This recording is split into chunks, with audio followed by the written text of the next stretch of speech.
Hello, friends. This is Dave Hurwitz, executive editor at ClassicsToday.com, here with Composer's Footprints. And today we're dealing with someone who had really big feet. He had lots of prints. Well, big hands in any case. Rachmaninoff.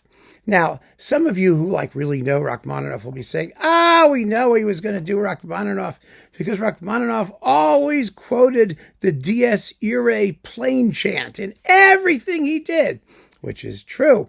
And we're going to talk about that. But actually, there's much more than that. And the issue is not that Rachmaninoff was obsessed with this particular piece of plain chant, Gregorian chant from the Requiem Mass. You know the tune.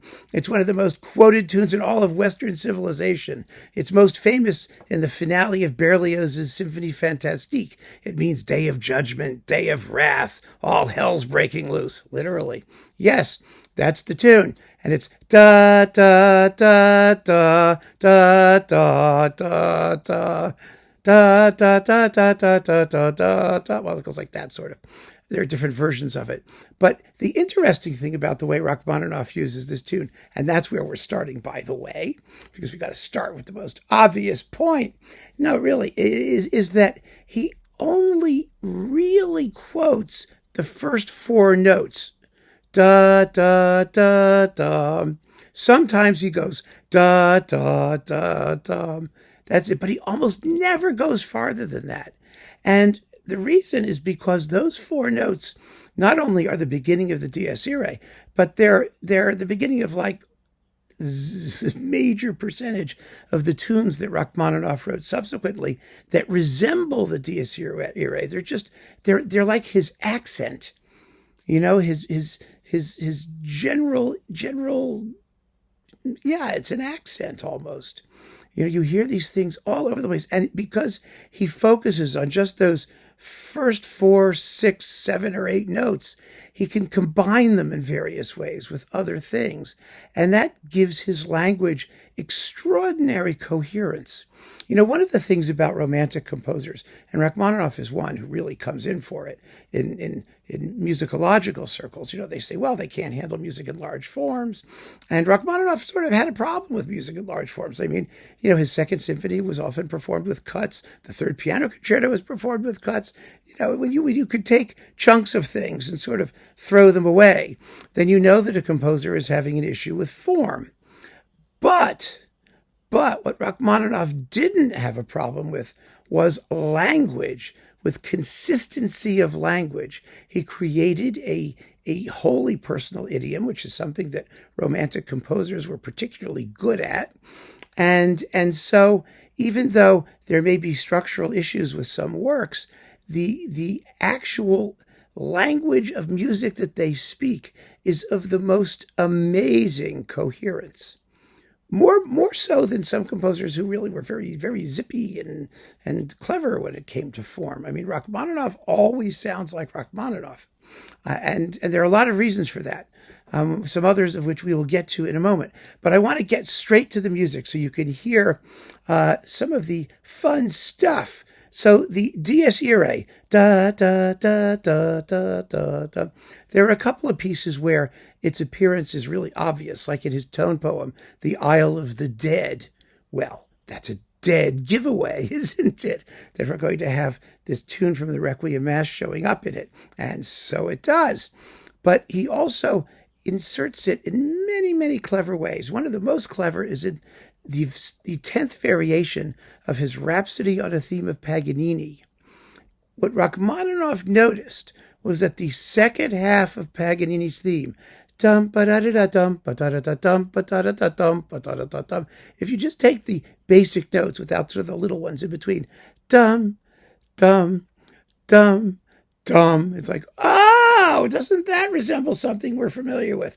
And so he infiltrates his Rhapsody with the Dies Irae plain chant.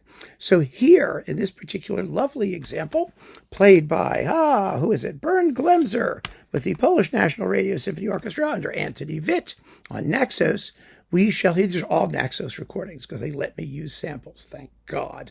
So we're going to hear this marvelous integration of the Dies Irae. And you don't just hear it in the big, loud, boom, boom, boom, threatening way, which you do right at the beginning. But then all kinds of things happen to it rhythmically. Cha, cha, cha, cha, cha, cha, cha. Cha, cha, cha, cha, cha, cha, cha.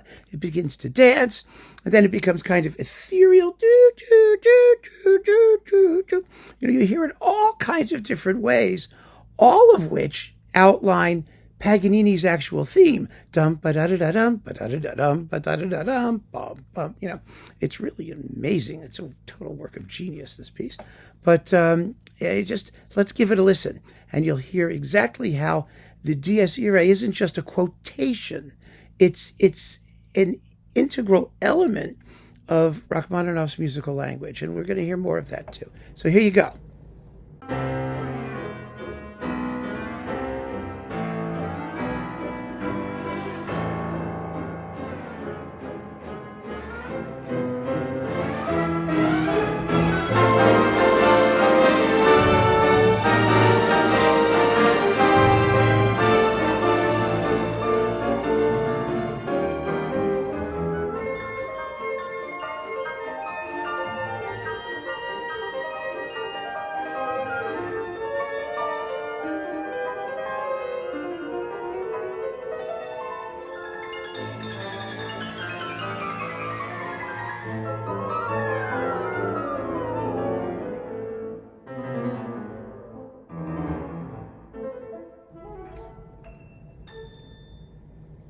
Yeah, I mean, that's just one of numerous examples of the appearance of the Dies Irae. Another one that's kind of fun is in the finale of his first piano sonata. This is a terribly neglected work. I happen to like it a lot better than the second piano sonata, but that's me. Rachmaninoff's piano writing is extremely dense. I mean, lots of notes. It's thick. It's very, very thick. Big, fat chords and lots of figuration. And he was left-handed, first of all, which means that there is a natural emphasis on the lower end of the keyboard, which is very good if you're going to be doing the Dies Irae, because you want it to be dark and heavy in the bass, right? Often is not. And he also had a huge reach. He could supposedly reach like a 12th very easily. I mean, when I was playing piano, I have terrible tiny hands. It made things very difficult, but Rachmaninoff could just like wong all over the keyboard. So in the finale of the first piano sonata, you will hear how the music gradually morphs into the Dies Irae, beginning with its first four notes. Da, da, da, da. One of the Opus 39 Etude tableau does something very similar. It only deals with the first four notes in a very delicate way. This is not delicate. This is pounding piano stuff. And it's really remarkable because it erupts as, the message of doom in the bass at the climax of this passage. So here we have the fabulous Turkish pianist, Idil Biret. These were licensed from Naxos. This is her own label, actually, where she has all of her recordings. It's a 160 disc set. Really quite a remarkable accomplishment. Not 100% consistent for 160 discs. Who would be? But wow, can she play? And here she is in the finale of the first sonata, where the Dies Irae makes its scary appearance.